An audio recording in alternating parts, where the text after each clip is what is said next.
ബത്തേരിയിൽ പെരുമാറ്റച്ചട്ടം നടപ്പാക്കുന്നതിന്റെ ഭാഗമായി പോളിംഗ് ബൂത്തിലെ താമരകൾ നീക്കം ചെയ്തു. ബത്തേരി സെന്റ് മേരീസ് കോളേജിന്റെ മുറ്റത്തുള്ള താമരപ്പൂക്കളാണ് ചിഹ്നമായതിന്റെ പേരിൽ നുള്ളിക്കളഞ്ഞത്. കോളേജ് അധികൃതർ പ്രത്യേകം പരിപാലിച്ചു പോന്ന താമരത്തോപ്പിലെ പൂക്കളാണ് തിരഞ്ഞെടുപ്പ് പെരുമാറ്റച്ചട്ടം നടപ്പാക്കുന്നതിന്റെ ഭാഗമായി നീക്കം ചെയ്തത്. പോളിംഗ് സാമഗ്രികളുടെ വിതരണ കേന്ദ്രമായിരുന്നു കോളേജ്. ബാലറ്റ് യൂണിറ്റുകളുടെ കമ്മീഷനിംഗ് നടന്നതും സെന്റ് മേരീസ് കോളേജിലായിരുന്നു. വോട്ടെടുപ്പിനുള്ള 3 ബൂത്തുകളും താമരപ്പൂക്കൾക്ക് സമീപത്തെ കെട്ടിടത്തിലേക്ക് എത്തിയതോടെ താമരത്തോപ്പ് എന്തു ചെയ്യുമെന്ന് ആശങ്കയായി. അതിലൊരു ബൂത്ത് തൊട്ടടുത്തുമായിരുന്നു. വോട്ട് ചെയ്യാനെത്തുന്നവരെല്ലാം താമരപ്പൂക്കൾ കണ്ടുവേണം അകത്തു കയറാൻ. വോട്ടർമാരെ സ്വാധീനിച്ചേക്കാം എന്നതിനാൽ നിശ്ചിത പരിധിക്കുള്ളിൽ തെരഞ്ഞെടുപ്പ് ചിഹ്നം പാടില്ലെന്ന വ്യവസ്ഥയിലാണ് ഇങ്ങനെയൊരു നടപടി.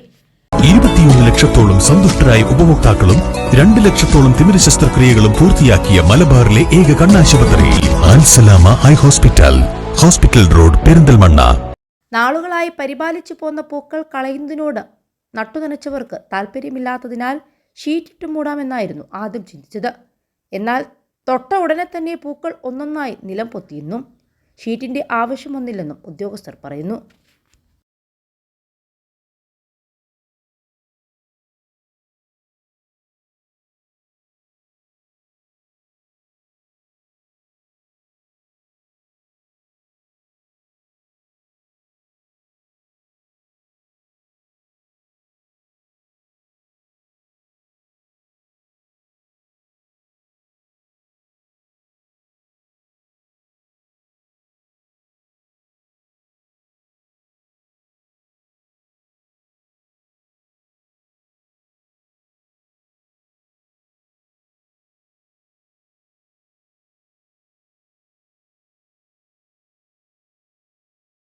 Don't worry money ഉണ്ടെന്നീ മണി ഈസിയായി നേടൂ വള്ളുവനാട് ഈസി മണി. ആവശ്യം ഏതുമാകട്ടെ പണം ഞങ്ങൾ തരും.